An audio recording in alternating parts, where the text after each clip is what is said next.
The coffee burned her tongue, but Emma Carter didn't care.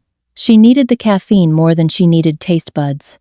Her eyes, bloodshot and stinging, tracked across the merger contract for the fourth time tonight, and the numbers still didn't make sense. Column C didn't match column F. Someone in accounting had screwed up, and if she didn't catch it before the 8 a.m. board meeting, she'd be the one jobless by noon. Perfect, she muttered, rubbing her temples. Just perfect. The clock on her desk mocked her. 11:47 p.m. 17 hours. She'd been at Blackwood Enterprises for 17 hours straight, surviving on vending machine pretzels and spite. Her stomach growled in protest. Her lower back screamed. And her mother's hospital bills, the ones stacked in her purse like a paper guillotine, whispered that she couldn't afford to fail. Not tonight. Not ever. Emma reached for her coffee mug, fingers trembling from exhaustion, and that's when her phone buzzed. It was Damien Blackwood, and he said, "My office. Now." Her heart dropped into her stomach. No.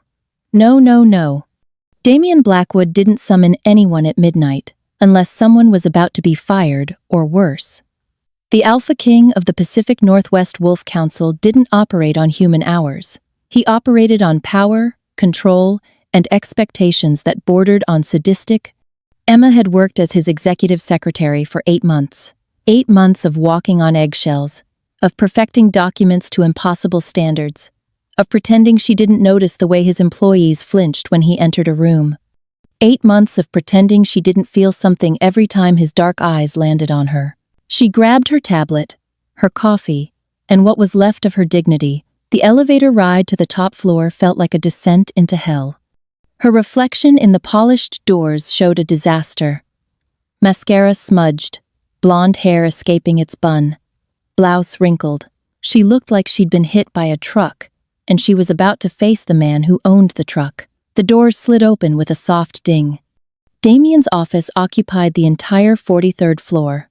Floor-to-ceiling windows, marble floors, furniture that cost more than her yearly salary. And there, behind a desk carved from black oak, sat the most dangerous man she'd ever met. Damien Blackwood, 6'4" of raw, predatory power wrapped in a 3-piece Armani suit. Dark hair swept back from a face that could have been chiseled by a vengeful god, sharp jaw, high cheekbones, lips that never smiled. But it was his eyes that made her pulse stutter. Amber, not brown, not hazel, amber, like a wolf's. "You're late," he said without looking up from his laptop. Emma's jaw tightened. "You texted me 45 seconds ago, and you should have anticipated my need 30 seconds before that." Arrogant bastard. She crossed the office, heels clicking against marble, and stopped in front of his desk. "The merger contracts are almost ready. There's a discrepancy in, I don't care about the contracts." Emma blinked. "I'm sorry?" Damien finally looked up, and the weight of his gaze hit her like a physical force. Those amber eyes dragged down her body slowly, deliberately, and something dark flickered in their depths. "You've been working for 17 hours, he said. 18, technically. Why? Because you demanded perfection by morning. Emma shot back, too tired to filter herself. And perfection takes time. His lips twitched. Almost a smile. Almost. Put the coffee down. Excuse me? The coffee. He nodded toward her mug.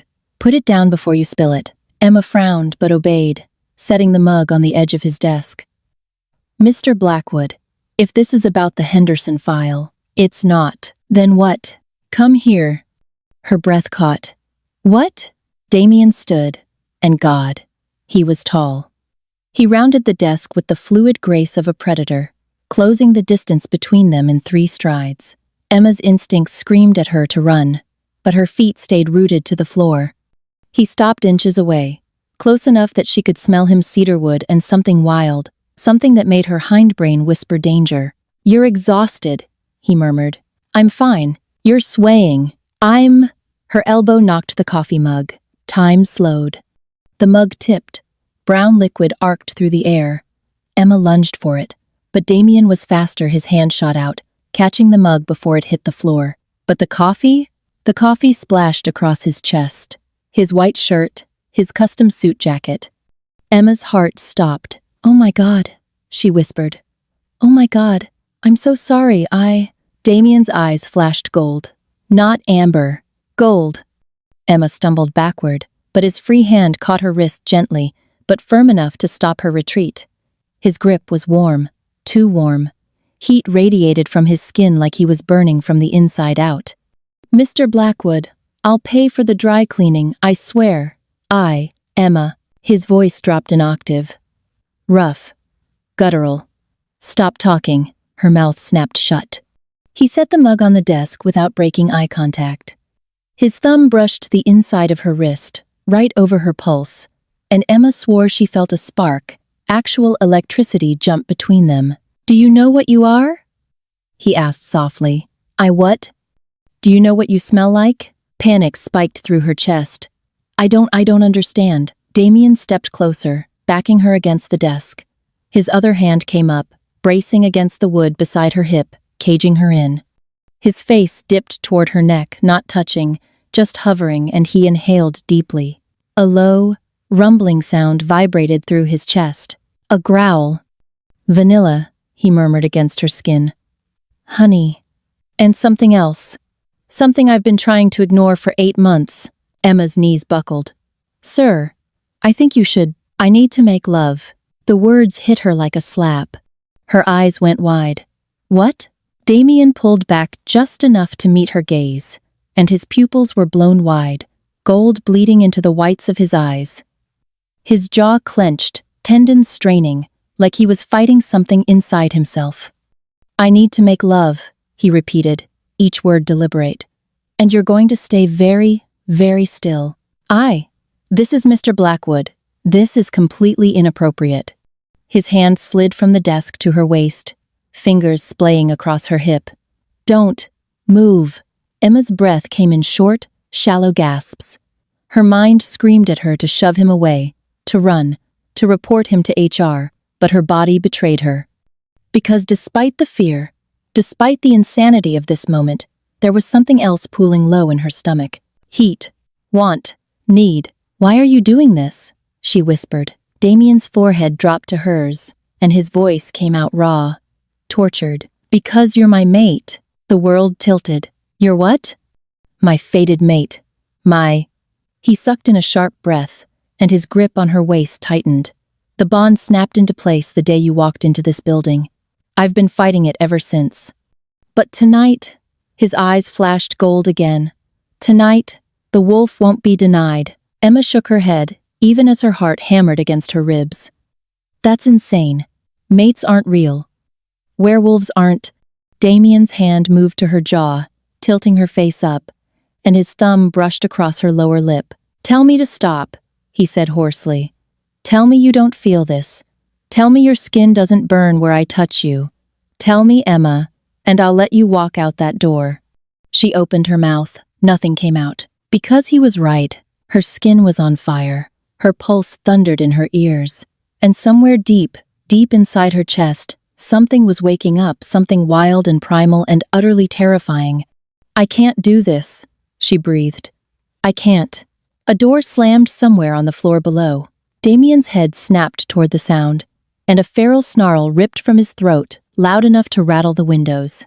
His body went rigid, every muscle coiled like a spring, and for one horrifying second, Emma saw it, the wolf staring out through his eyes. Then he released her, stepping back so fast, she nearly collapsed. Get out, he growled. Emma blinked. What? Get out. His hands clenched into fists at his sides, and she saw his knuckles starting to crack bones shifting beneath skin. Before I do something, we'll both regret. She didn't need to be told twice. Emma grabbed her tablet and bolted for the elevator, her heart in her throat. She jabbed the button 5 times, and when the doors finally slid open, she threw herself inside. As the elevator descended, she caught one last glimpse of Damien through the glass walls. He stood in the center of his office, head thrown back, chest heaving, and his eyes, those burning, golden eyes, tracked her every movement until the doors closed. Emma didn't stop shaking until she reached the parking garage. She sat in her beat-up Honda for 20 minutes, staring at the steering wheel, trying to process what the hell just happened. Mate. Werewolf. I need to make love. It was impossible, insane. And yet her fingers drifted to her wrist, where his thumb had pressed against her pulse, and she swore she could still feel the heat of his touch. Her phone buzzed, and it was Damien Blackwood. He said to her, "Come to my penthouse tomorrow night, 8 p.m. We need to talk. And Emma? If you tell anyone about tonight, I'll know." Her blood ran cold. Then a second text arrived. "Don't be late." Emma dropped her phone into her lap and pressed her palms against her eyes. What the hell had she just gotten herself into? Emma stood outside Damien Blackwood's penthouse building and seriously considered running.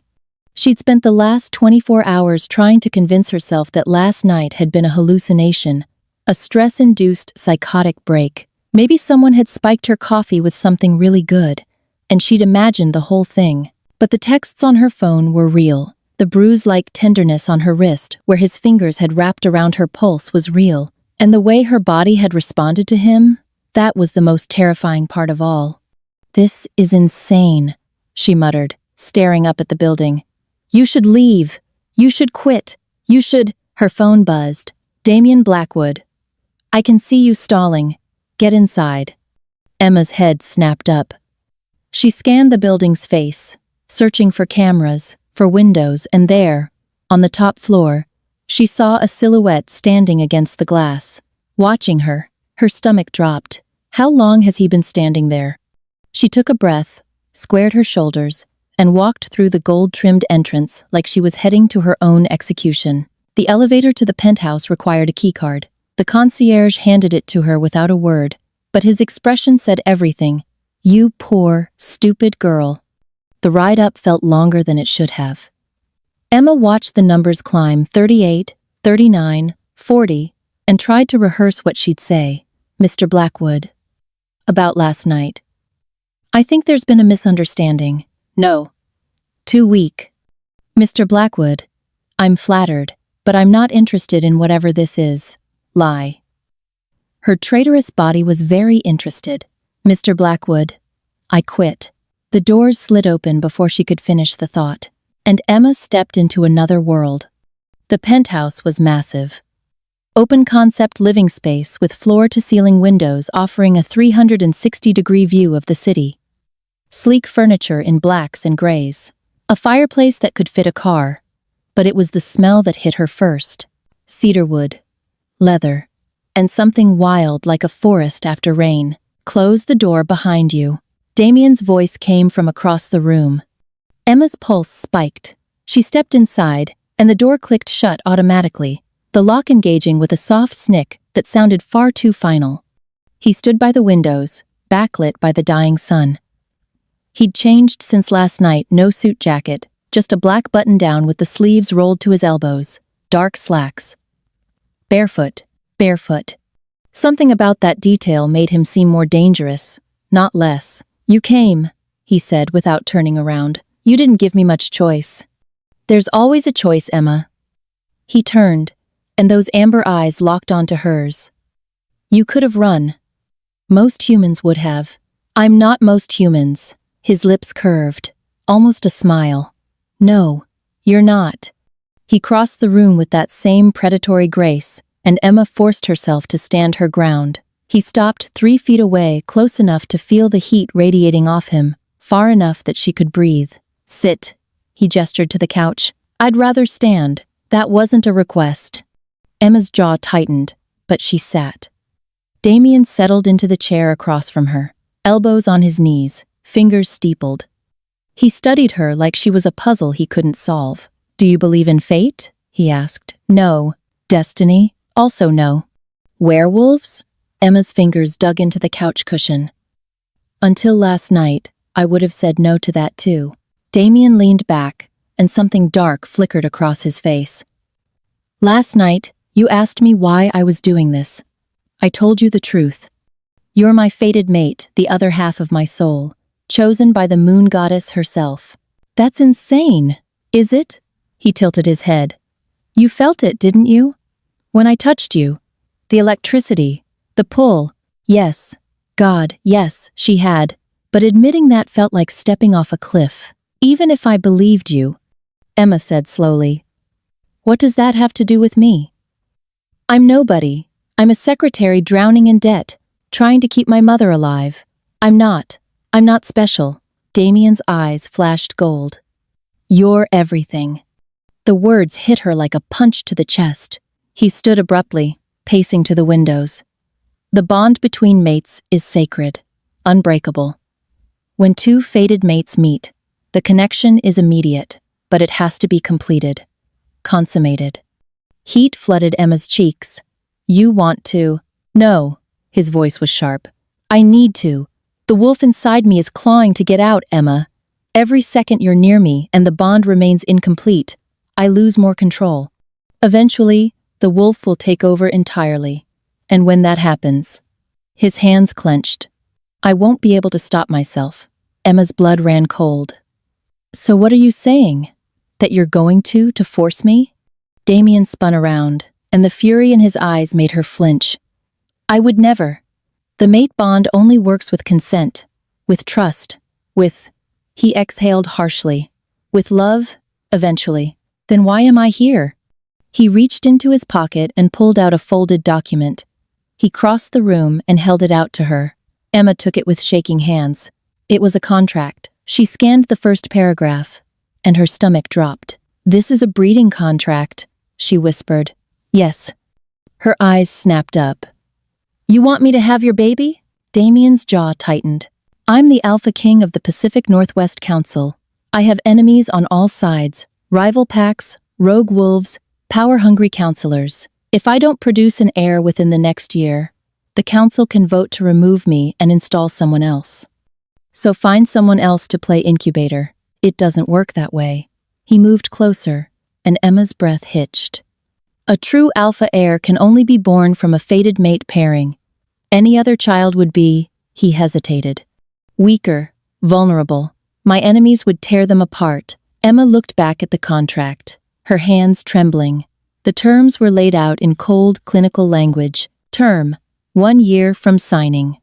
Objective, conception and birth of 1 alpha heir. Compensation, $10 million, paid in full upon successful delivery. Post-term, all parental rights severed. Emma Carter walks away with no further obligations. $10 million.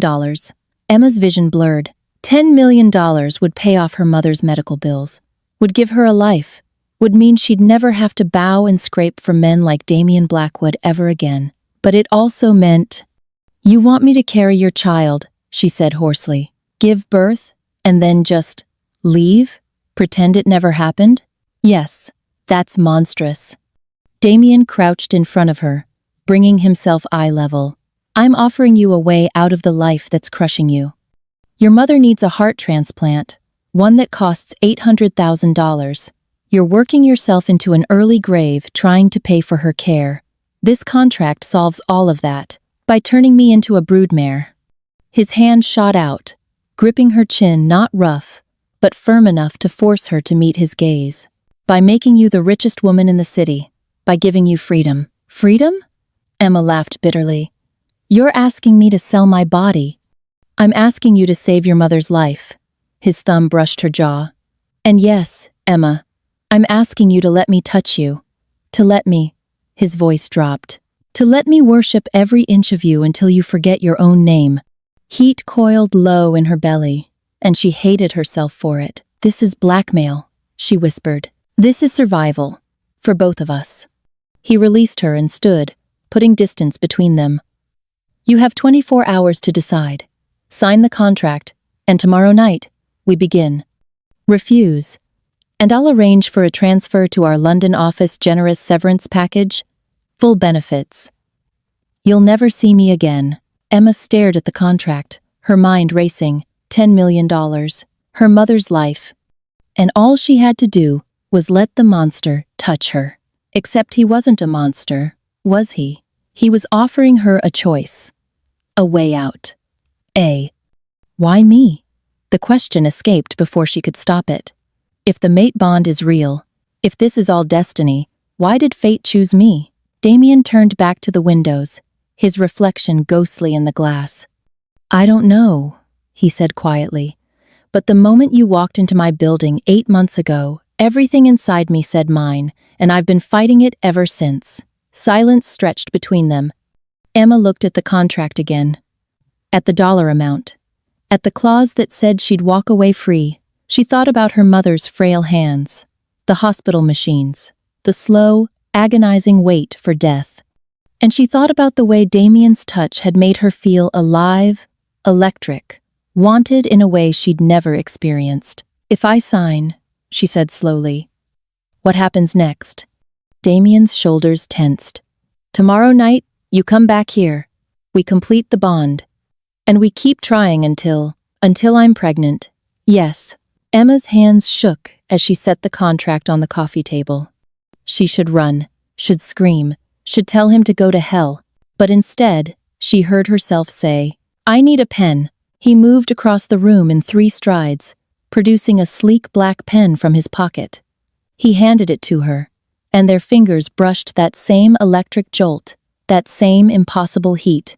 Emma signed her name at the bottom of the contract, and just like that, she sold her future to the devil. Damien took the contract, folded it, and tucked it into his pocket. Then he did something she didn't expect. He went down on one knee in front of her. "Emma," his voice was rough, raw. "I need you to understand something. This contract binds you legally, but the mate bond, once it's complete, it's forever. You'll feel what I feel. You'll crave what I crave.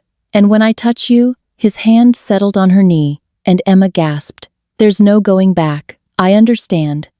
"Do you?" His eyes searched hers.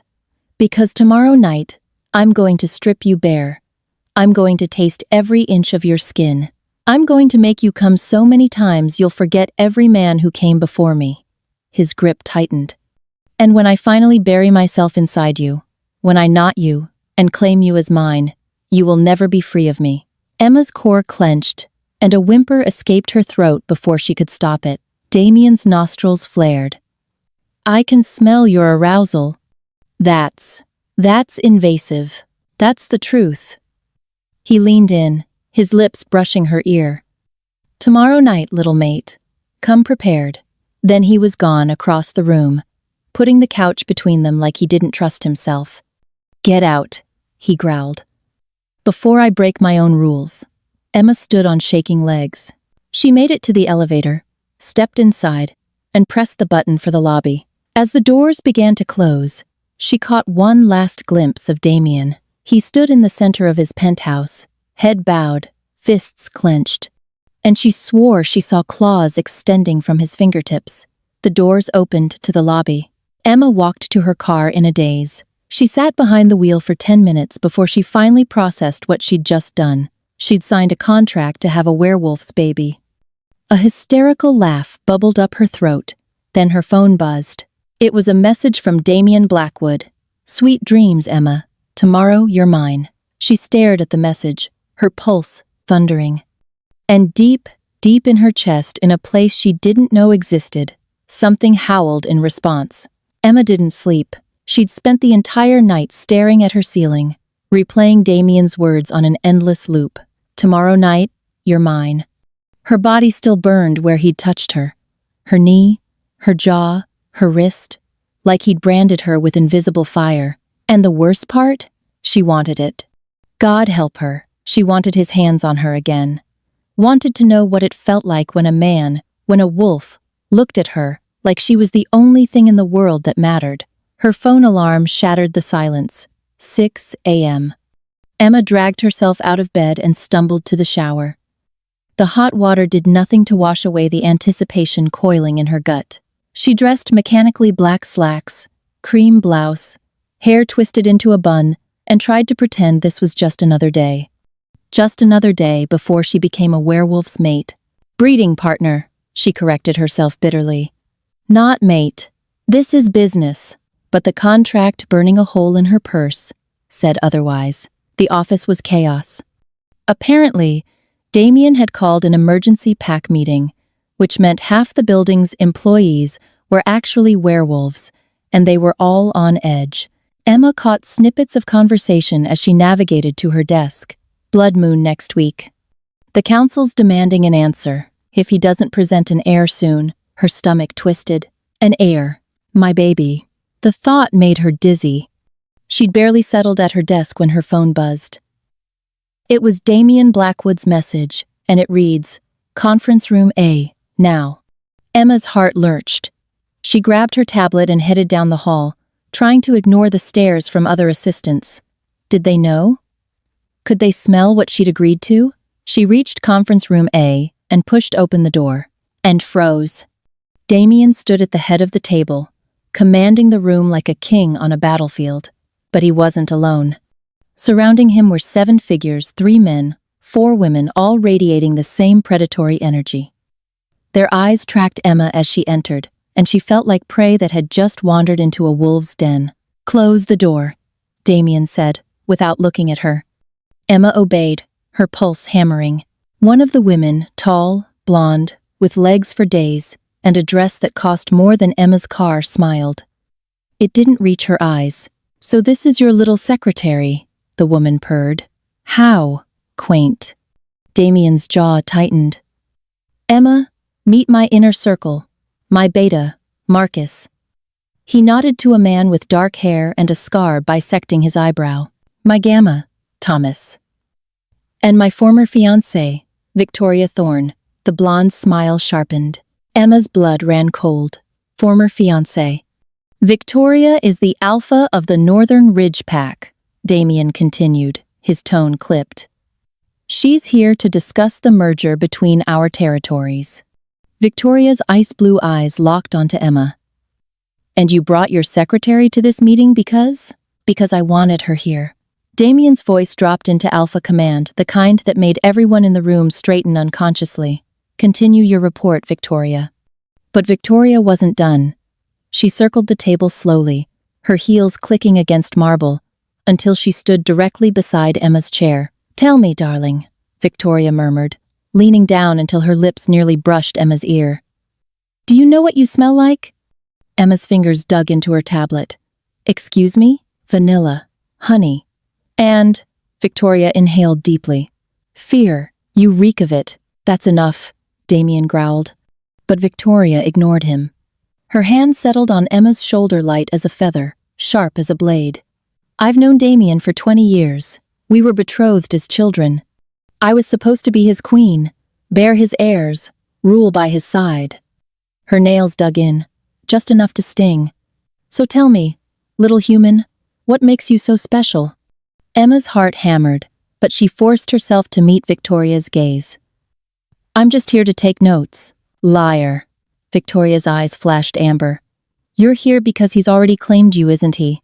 I can smell him all over you." The room went silent. Marcus, the beta, swore under his breath. Thomas, the gamma, looked between Damien and Emma with dawning horror. "And Damien?" Damien looked ready to murder someone. "Victoria."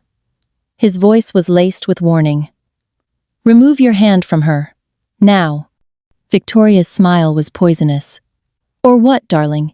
You'll break our treaty? Start a war over a human?" "Yes." The single word carried the weight of an avalanche.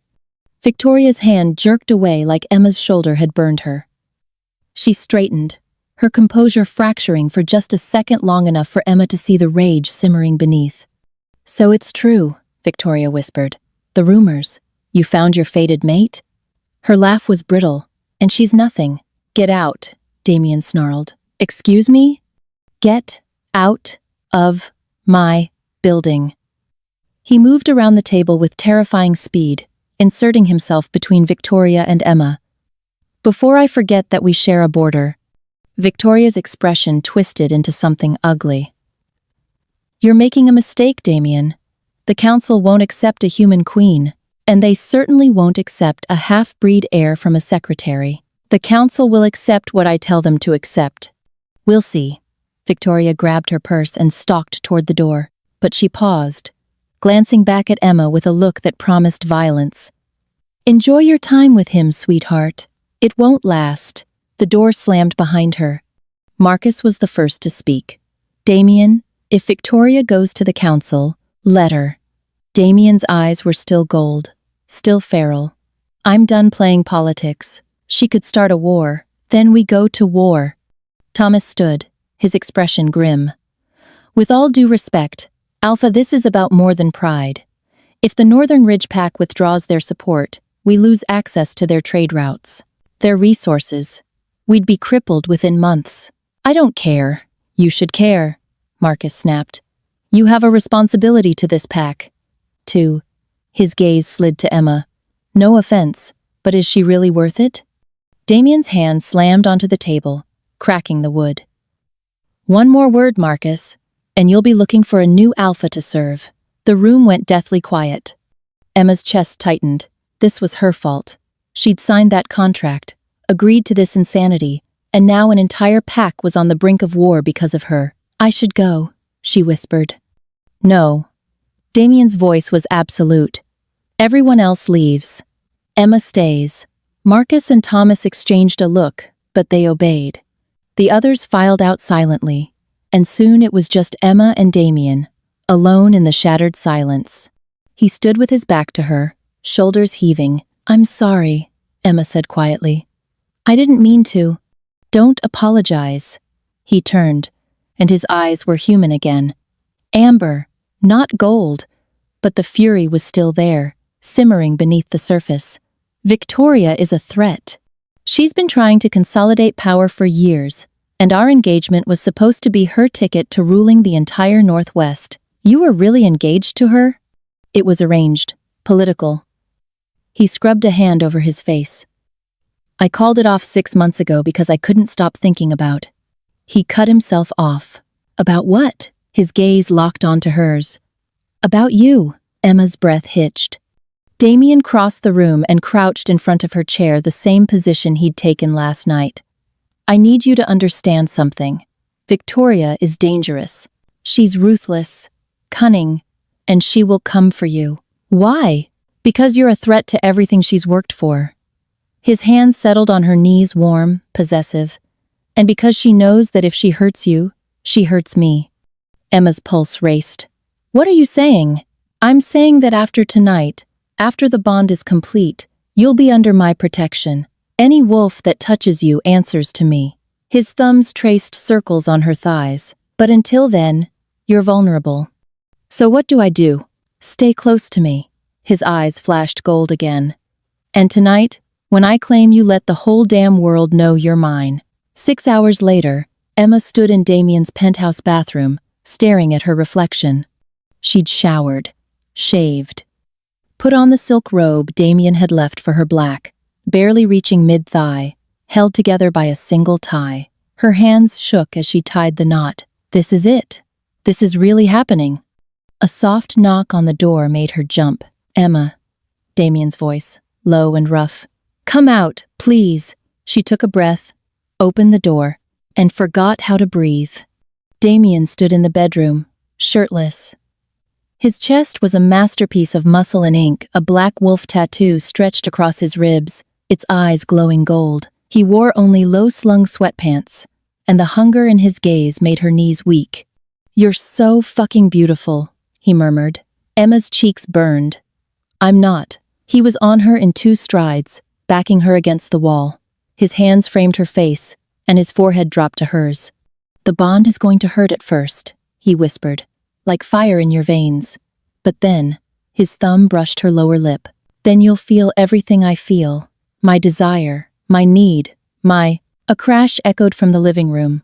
Damien's head snapped up, a growl rumbling in his chest. Stay here, he ordered. He moved toward the bedroom door, but Emma grabbed his wrist. Wait, what if... The door exploded inward. Victoria stood in the doorway, flanked by 2 massive wolves, real wolves, fur and fangs and murder in their eyes. And in her hand, she held a gun, loaded with silver bullets. Hello, darling, Victoria purred, aiming the gun at Damien's chest. Did you really think I'd let you throw away 20 years for a human? Emma's scream caught in her throat. Damien shifted partially, horrifyingly, his bones cracking, fur rippling across his shoulders. Run, Emma, he snarled. Run! But Emma couldn't move, because Victoria's gun swung toward her, and the she-wolf smiled. If I can't have you, Damien, Victoria's finger tightened on the trigger, then neither can she. The gun fired. The world slowed. Damien lunged, and Emma felt something inside her chest explode. Not pain, power.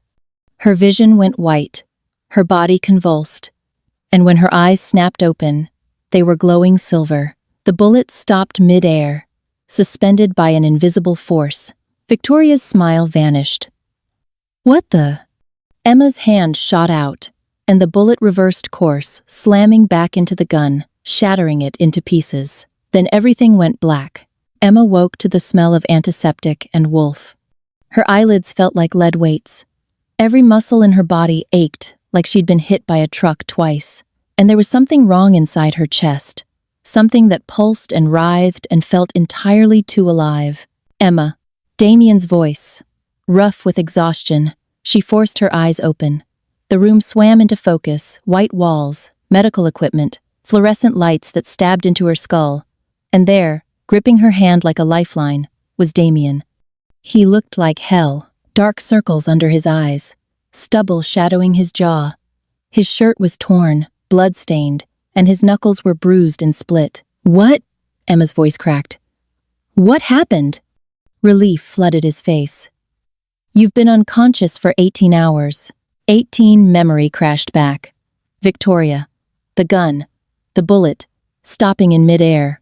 Oh my God. I stopped a bullet. I stopped a bullet. You did more than that. Damien's thumb traced circles on her palm. You shattered Victoria's gun with your mind and threw her across the room hard enough to crack 3 ribs. Then you collapsed. And you've been... His voice broke. I thought I'd lost you. Emma tried to sit up, but her body screamed in protest. Where am I? Blackwood Medical Center, the PAC's private hospital.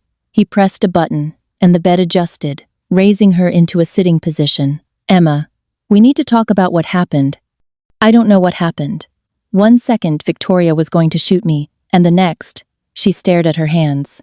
They looked normal, human, but she remembered the power that had surged through them. What am I? The door opened before Damien could answer. A woman entered mid-50s, silver-streaked hair pulled into a severe bun, wearing a white coat embroidered with the Blackwood PAC insignia. Her eyes were sharp, clinical, and when they landed on Emma, they widened with something like awe. She's awake, the woman breathed. Alpha, she's actually awake. Dr. Chen. Damien stood, but didn't release Emma's hand. What did the tests show? Dr. Chen approached the bed slowly, like Emma was a wild animal that might bolt. She pulled out a tablet, swiping through screens filled with data that Emma couldn't decipher. Miss Carter, Dr. Chen said carefully, what do you know about your biological parents? Emma's chest tightened. I'm adopted. I was left at a fire station when I was 2 days old. Why? Dr. Chen and Damien exchanged a look. Because, Dr. Chen said, your blood work shows markers that haven't been seen in over 3 decades. Markers that were thought to be extinct. I don't understand. Emma, Damien sat back down, gripping both her hands now. You're not fully human. You're a moonblood wolf. The words hung in the air like a death sentence. That's impossible, Emma whispered. I can't shift.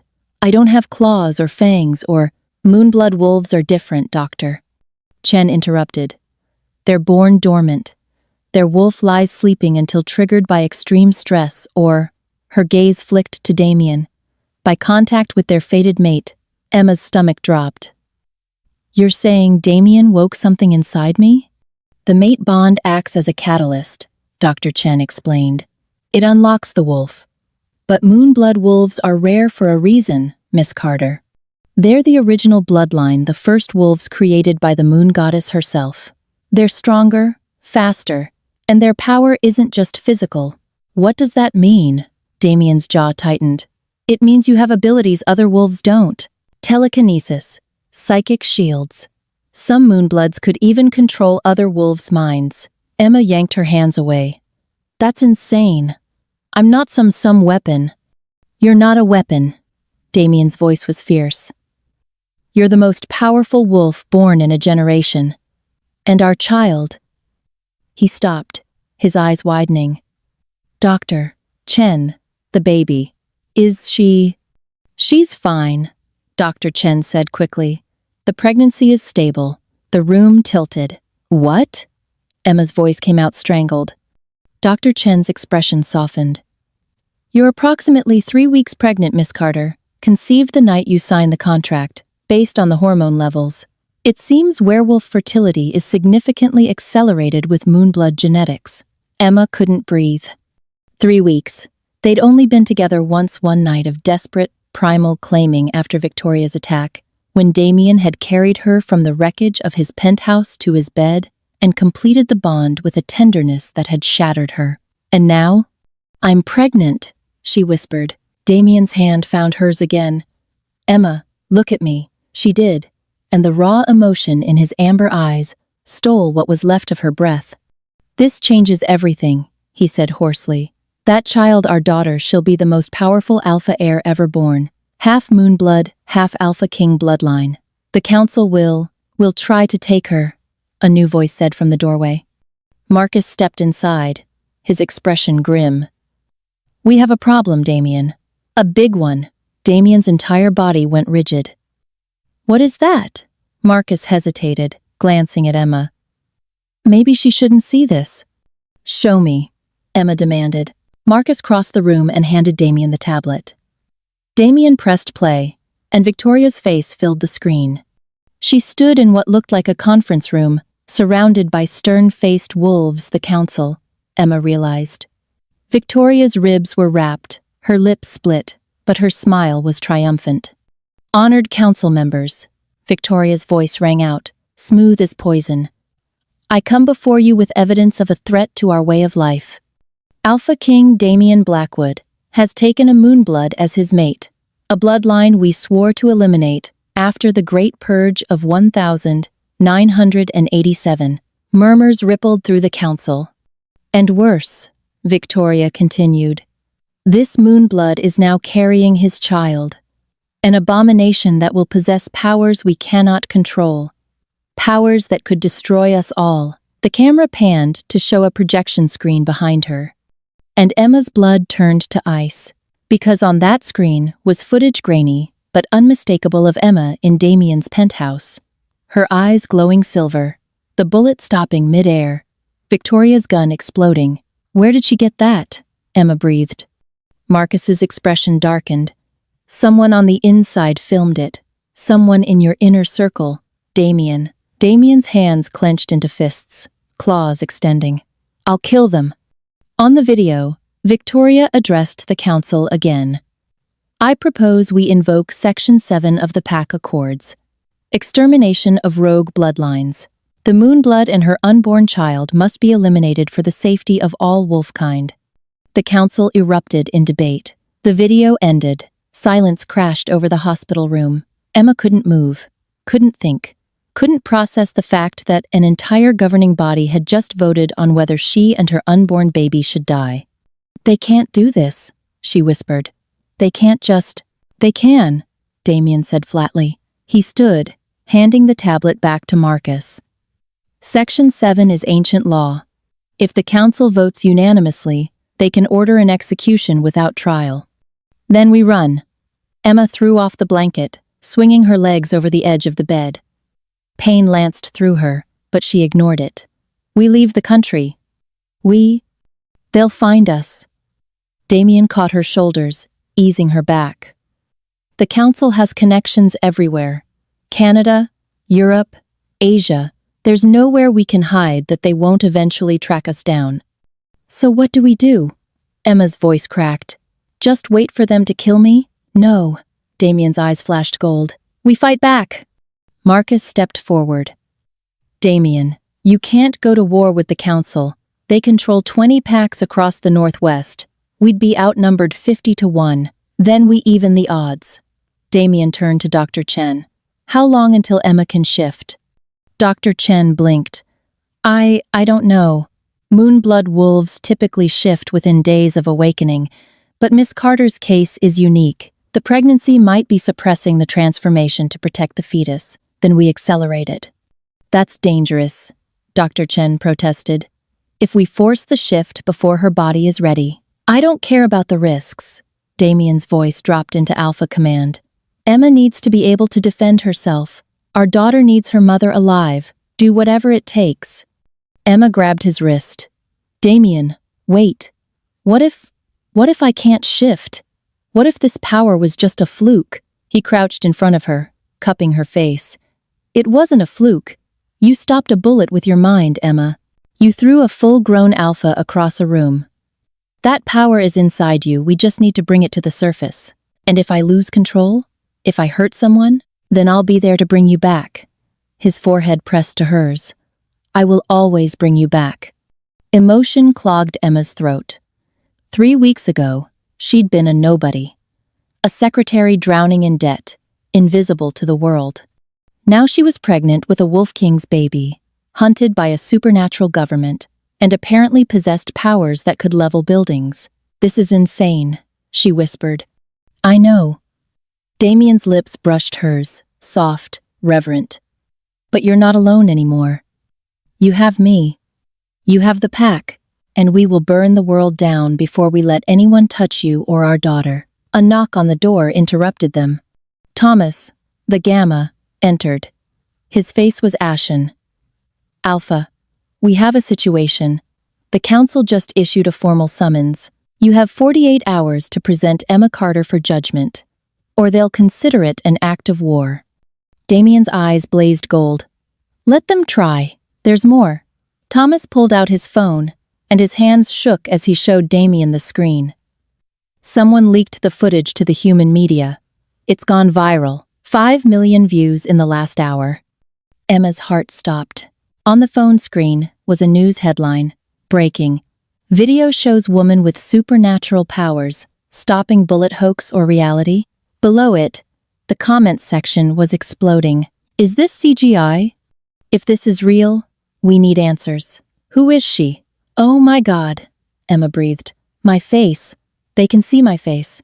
Which means the council isn't your only problem anymore, Marcus said grimly. Human governments will want answers. Scientists will want to study you. And every conspiracy theorist on the planet will be hunting for the supernatural woman. Damien stood, his entire body vibrating with barely controlled rage. Who leaked the footage to the humans? Thomas and Marcus exchanged a look. We don't know, Thomas admitted. But whoever it was, they had access to both the council's servers and human media networks. That kind of reach requires inside help, Damien finished. His jaw clenched. Someone in my inner circle is a traitor. Damien's phone buzzed. He glanced at the screen, and his expression went murderous. What is it? Emma asked. He showed her the message. Emma's blood ran cold. Who sent that? I don't know. Damien's claws extended fully now, black and razor-sharp. But I'm going to find out. And when I do, his voice dropped into a growl. I'll tear them apart with my bare hands. Marcus cleared his throat. Damien, we need to move Emma somewhere safe. This hospital is too exposed. If the council sends enforcers, they won't get through me. You can't protect her alone, Thomas argued. You need to. An explosion rocked the building. The lights flickered. Alarms shrieked. And through the window, Emma saw smoke rising from the hospital's east wing. They're here, Marcus snarled, his eyes flashing gold. The council sent enforcers. Damien spun toward Emma, his face a mask of controlled fury. Can you walk? I think so. He scooped her into his arms before she could finish. Hold on to me. No matter what happens, don't let go. Another explosion closer this time. The door burst open, and a nurse ran in, eyes wide with terror. Alpha! They've breached the first floor. At least 20 enforcers, all armed with silver. Damien's arms tightened around Emma. Marcus, Thomas, get everyone to the safe room. Dr. Chen, grab the medical supplies. We're leaving. Where are we going? Emma asked. Damien's eyes met hers, and in their golden depths, she saw a promise. A vow written in blood and fire. Somewhere they'll never find us, he growled. Even if I have to tear down the council to do it. They ran. Damien carried Emma through smoke-filled hallways, Marcus and Thomas flanking them, claws out and ready. Dr. Chen followed, clutching a medical bag. They reached the stairwell, and a wolf lunged from the shadows. Thomas met it mid-leap, shifting in a burst of fur and fury. The two wolves collided, crashing into the wall hard enough to crack concrete. "Go!" Thomas roared. "I'll hold them." Damien didn't hesitate.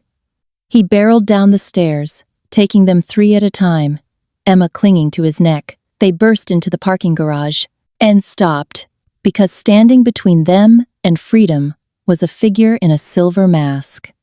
And behind the mask, Emma saw eyes she recognized, eyes that had sat across from her in conference rooms, eyes that belonged to someone Damien trusted.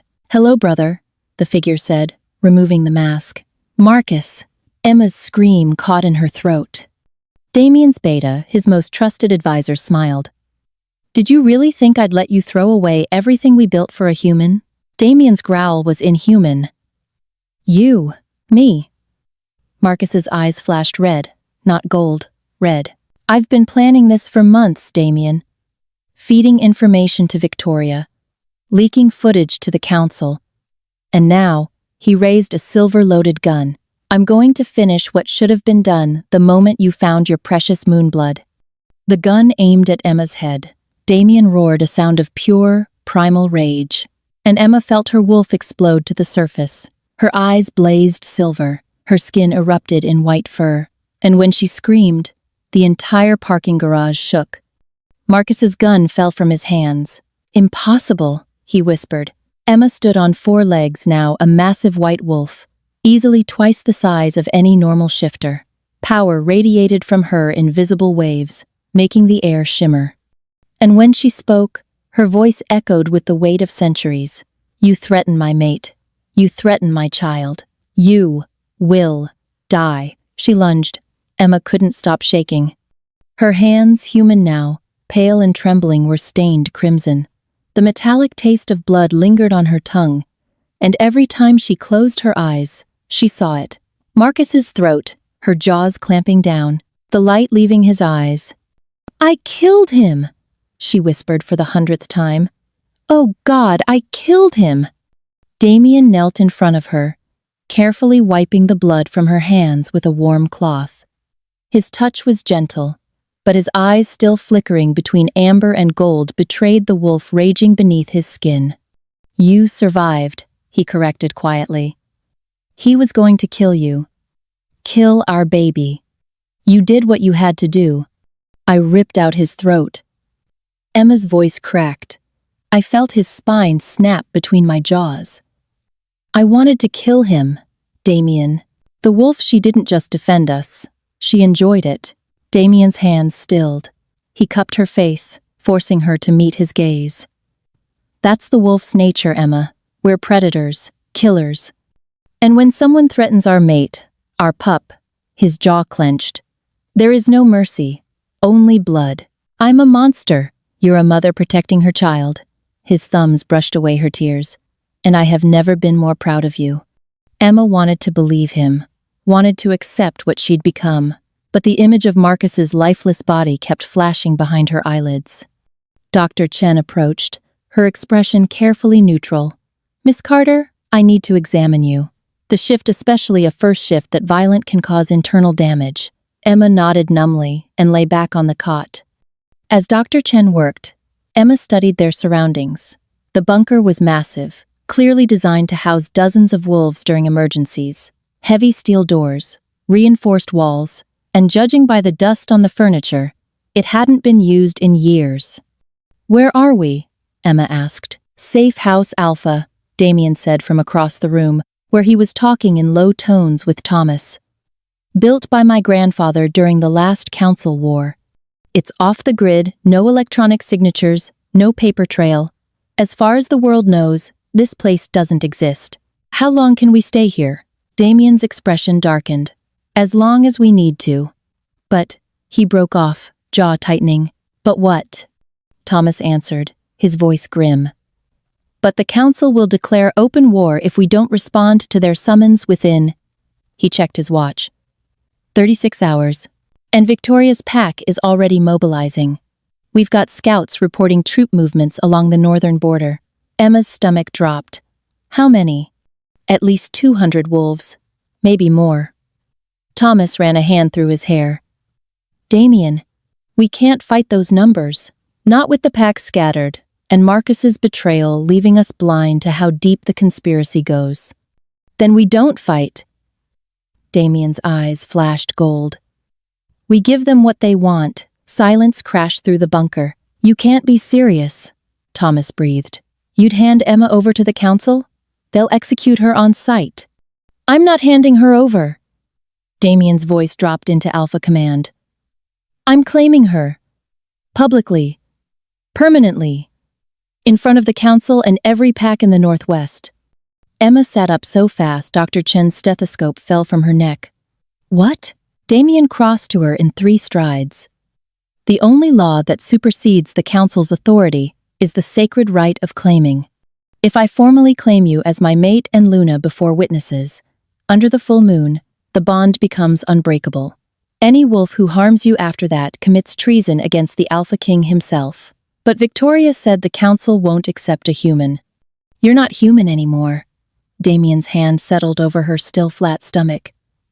You're Moonblood, the original bloodline. Technically, you outrank every wolf in this territory, including me, Doctor. Chen cleared her throat. He's right. Moonblood wolves were considered royalty in the old laws. If Damien claims you properly, the council would need a unanimous vote from all 20 packs to override it. And after that video went viral, she gestured to a tablet showing news coverage. Half the packs are already divided. Some see you as a threat. Others see you as the return of the old bloodline. Emma's head spun. So you want to throw a wedding in the middle of a war? Not a wedding. Damien's expression was fierce. A claiming ceremony. It's older, more binding. We'll do it under tomorrow night's blood moon, at the Gathering Stones where my ancestors claimed their mates for centuries. That's insane. Victoria will attack. The council. Let them try. His hand cupped her jaw. I will burn this entire territory to ash before I let anyone take you from me. But if we do this right, if we claim each other in front of witnesses, we force the council into a corner. They either accept you as Luna, or they declare war on their own Alpha King, and that's a fight most packs won't support. Most? Emma's voice shook. What about the ones who will? Damien's smile was all teeth. Then we kill them. The next 18 hours passed in a blur. Damien's loyalists arrived in waves, 50 wolves, then 70, then 100.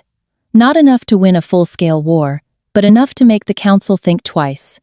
Dr. Chen worked tirelessly, monitoring Emma's pregnancy, while teaching her basic wolf control. How to call the shift, how to suppress it, how to channel the Moonblood power without destroying everything around her. It's instinctive, Dr. Chen explained during one session. Your wolf knows what to do. You just have to trust her. Emma stared at her hands, remembering how easily they'd become claws. What if I can't control her during the ceremony? What if I shift and hurt someone? You won't. Damien's voice came from the doorway. He'd been in and out all day, coordinating defenses, but now he crossed to Emma and pulled her to her feet. Come with me. He led her through winding corridors to a private chamber at the bunker's heart. Inside was a massive stone tub filled with steaming water scattered with white petals. What is this? Emma asked. The purification ritual. Damien began unbuttoning his shirt. Before a claiming, both mates must cleanse themselves. Wash away the old life. Prepare for the new one. Heat flooded Emma's cheeks. You want me to with you? I've already seen every inch of you, Emma. His shirt hit the floor, revealing that carved chest, those abs, the wolf tattoo that seemed to move in the flickering candlelight. But if you want privacy, no. The word escaped before she could stop it. Stay. Something dangerous flickered in his eyes. He finished undressing, no shame, no hesitation, and stepped into the tub. Then he extended a hand. Emma's heart hammered. She untied her robe, let it fall, and took his hand. The water was hot, almost too hot, but Damien's arms came around her, steadying her as she settled between his legs, her back to his chest. I'm scared, she whispered. His lips brushed her temple. I know.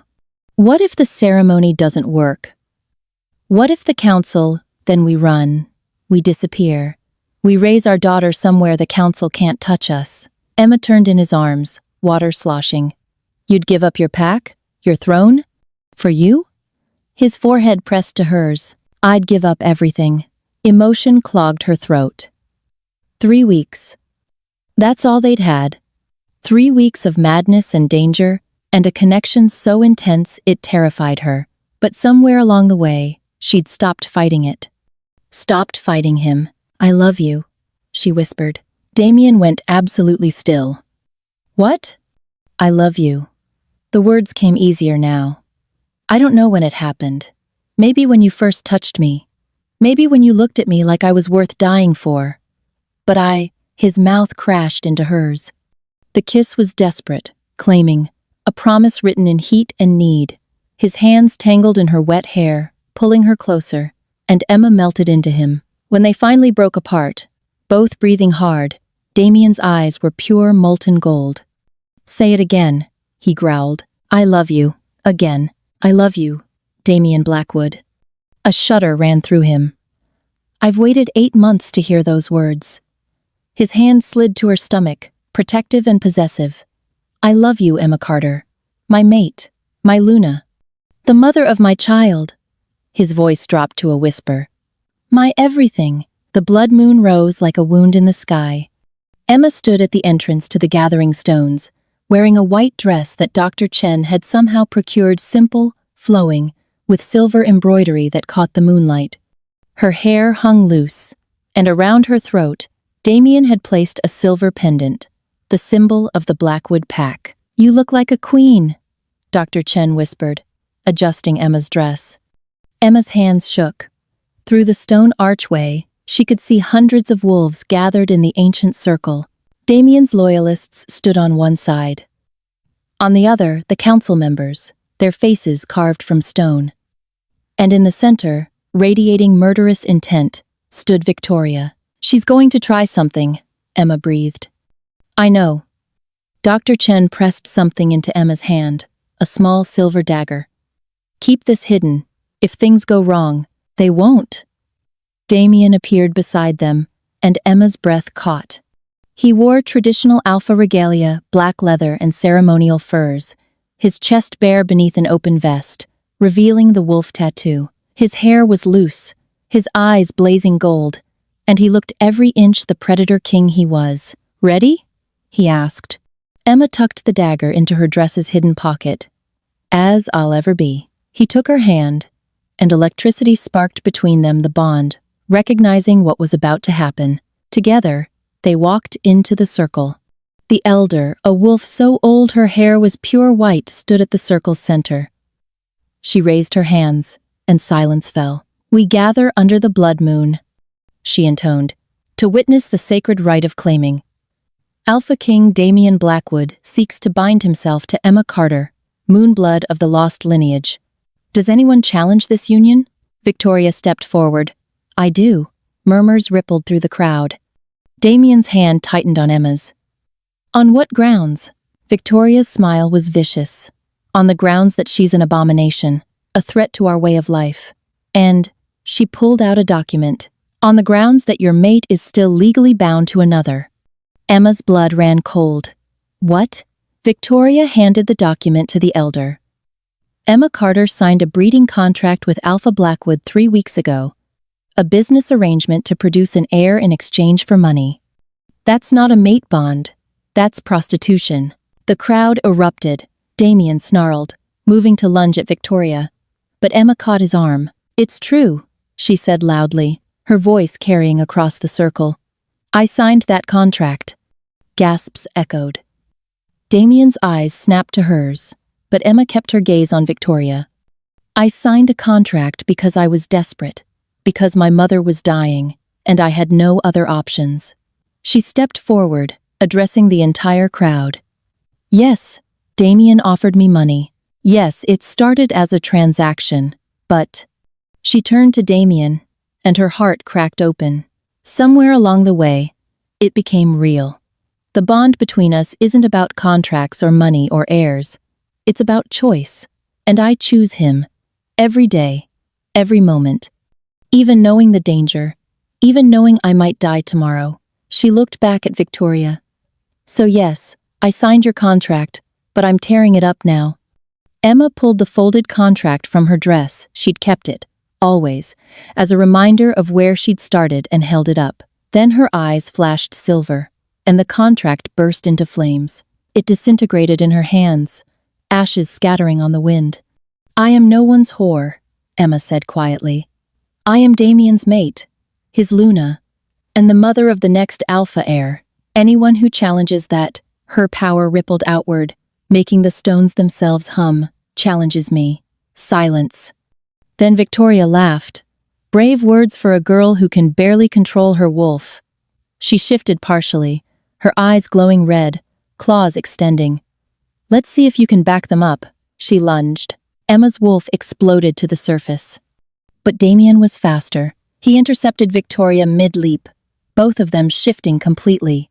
Two massive wolves colliding in a spray of fur and fury. The crowd scattered as the two alphas battled Damien's black fur against Victoria's rust red, fangs flashing, claws tearing. Victoria was fast, vicious, going for Damien's throat. But Damien was stronger. He caught her by the scruff, slamming her into the ground hard enough to crack stone. His jaws closed around her throat, not biting, just holding. A warning. Victoria shifted back to human, gasping. Do it, she spat. Kill me. Prove you're the monster everyone says you are. Damien shifted back too, still pinning her. Blood dripped from cuts on his chest, his face. I don't need to kill you, Victoria. I just need you to submit. Never. His hand moved to her throat, applying pressure. Submit. Or die. Victoria's eyes widened with genuine fear. Emma stepped forward. Damien, don't. His head snapped toward her. She tried to kill you. Twice. I know. Emma crouched beside them. But if you kill her, you prove the council right. You prove you're unstable. Dangerous. She met Victoria's gaze. Let her go. Emma, let her go. Damien's jaw clenched, but he released Victoria and stood. Victoria scrambled backward, coughing, and for the first time, Emma saw something break in the she-wolf's eyes. Why? Victoria rasped. Why spare me? Because I'm better than you, Emma said simply. She turned back to the elder. Can we continue? The elder stared at Emma with something like awe. Yes. Yes. I believe we can. Victoria stumbled to her feet and melted back into the crowd, defeated. The elder raised her hands again. Does anyone else challenge this union? Silence. Then let the claiming begin. Damien took Emma's hands. Emma Carter, I claim you as my mate, my Luna, my equal. I vow to protect you, to honor you, to love you until my last breath and beyond. His eyes flashed gold, and Emma felt the bond surge fire in her veins, pleasure and pain, a connection so deep it rewrote her soul. Damien Blackwood, Emma gasped. I claim you as my mate, my alpha, my... A gunshot cracked through the night. Pain exploded in Emma's chest. She looked down, saw blood spreading across her white dress. No! Damien's roar shattered the air. Emma's knees buckled.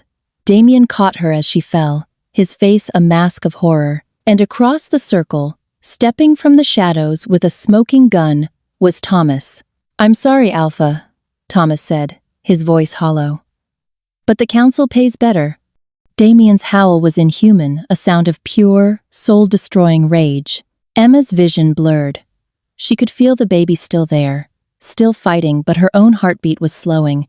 Stay with me, Damien begged, cradling her. Emma, please. Her hand found his cheek. Complete. The bond. Not like this. Do it. Silver light poured from her eyes, from her hands. Or we all die. Understanding flashed across Damien's face. He bit down on his own wrist, drawing blood, and pressed it to Emma's lips. Drink. She did. His blood hit her tongue like lightning power and life and connection, exploding through every cell. Then Damien lowered his head to her bleeding chest and bit down, completing the circle. The world detonated. Silver and gold light erupted from their bodies, a shockwave that flattened every wolf within 50 feet. The blood moon blazed brighter, and Emma felt it. The bond, complete, eternal, unbreakable, her wound sealed, flesh knitting back together in seconds. Her heartbeat steadied, strengthened. And when she opened her eyes, they glowed like twin stars.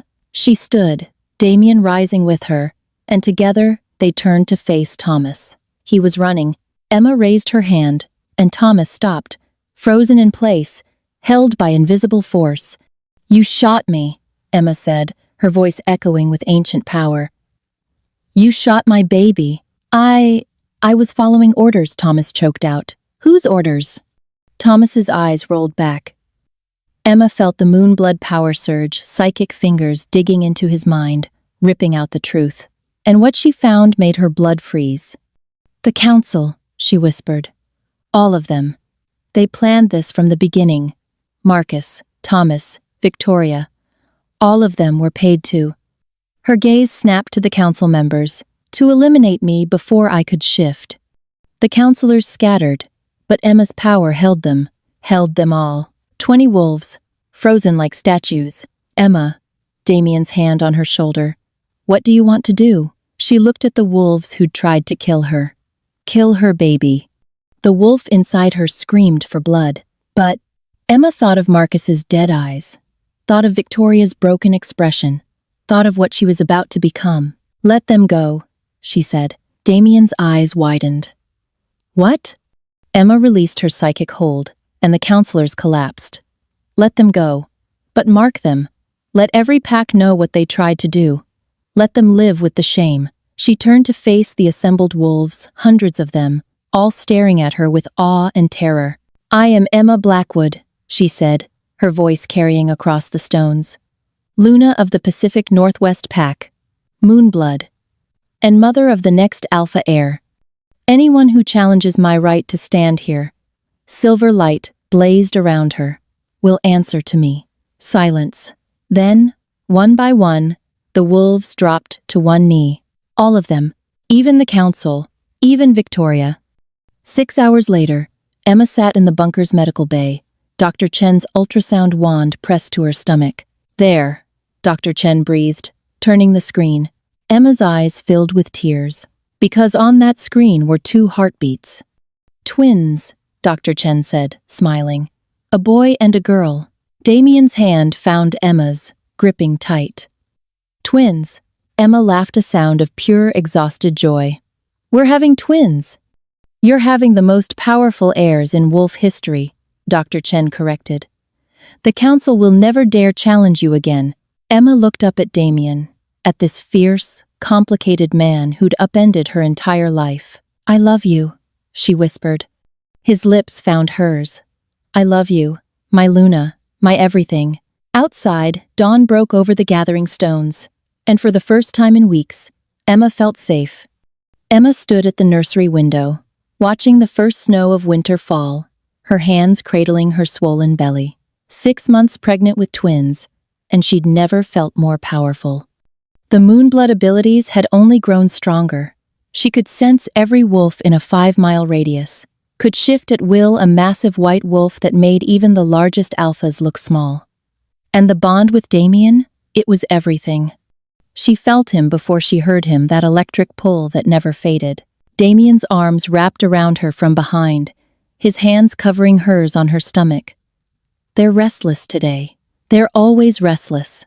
Emma leaned back against his chest. "Your son keeps kicking my ribs. Your daughter keeps doing somersaults." His laugh rumbled through her. "They'll be warriors. They'll be trouble." A kick hard enough to make Emma gasp. Damien's hand pressed against the spot, and the baby settled immediately, recognizing their father's touch.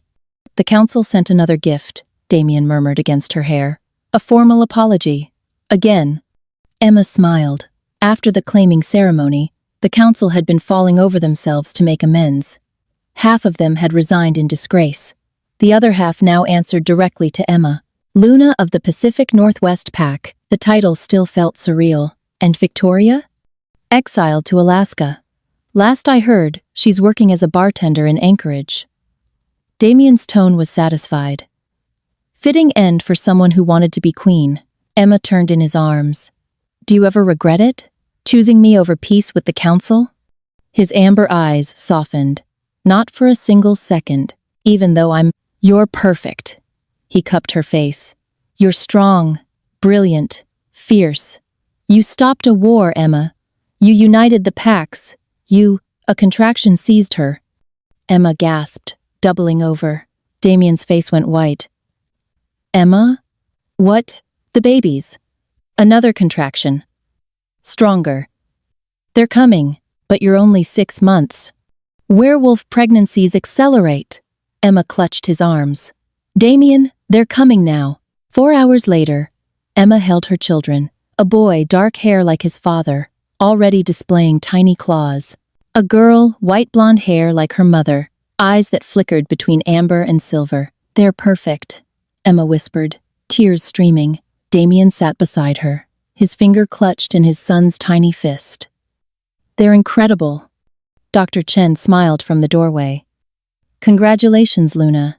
You've given birth to the most powerful alpha heirs in history. Emma looked down at her babies, these tiny, perfect miracles, and felt complete. What should we name them? Damien asked. Emma met his gaze. Alexander, for strength, and Luna, for their mother, Damien finished. Perfect. A knock at the door interrupted them. Thomas, no, not Thomas. He was dead, killed in the aftermath of his betrayal. This was James, the new beta, looking uncomfortable. Alpha, Luna, you have a visitor. He says he's... James hesitated. He says he's Emma's father. The room went cold. Emma's heart stopped. That's impossible. I don't have a father. I was abandoned. He has proof. James held out a folder. Documents, photos, DNA records. Damien took the folder, his expression dangerous. Who is he? His name is Marcus Silverclaw. James's voice dropped. Former alpha of the Moonblood Pack. The one everyone thought died in the Great Purge. Emma's blood ran cold. Damien's hand found hers. Do you want to see him? Emma looked at her babies, her children, who would grow up knowing exactly who they were, who would never wonder where they came from. Yes, she said. I want answers. Marcus Silverclaw turned as they entered. And Emma saw herself in his features, the cheekbones, the eyes, the way he held himself. Emma, he breathed. My daughter. Why? The word tore from her throat. Why abandon me? Why let me think I was nobody? Pain flickered across his face. To save you, the council hunted my pack, killed my mate, my people. I left you at that fire station knowing a human family would raise you, would hide you from the wolves who wanted you dead. And now? Now you're the most powerful Luna alive. Pride shone in his eyes. Now you can protect yourself, your children. The bloodline I thought was lost forever. Emma's hands tightened on her babies. What do you want? To know my grandchildren. He stepped forward, and Damien growled warningly. Marcus stopped, hands raised. And to offer my allegiance. The remnants of the Moonblood Pack 50 wolves, hidden for decades, want to return. To serve their true Luna. Emma looked at Damien. He nodded slightly. She turned back to Marcus. You can stay, meet your grandchildren, but cross me. I won't. Marcus knelt, head bowed. You have my loyalty, Luna. Forever. Emma looked at her mate, her children, her father, her pack. 6 months ago, she'd been nobody. Now she was everything. Welcome home, she said to Marcus. And to Damien, we did it. We survived. His kiss was soft, reverent. No. You conquered. Outside, the wolves howled a song of loyalty, of victory, of a new era, the era of the Alpha Queen.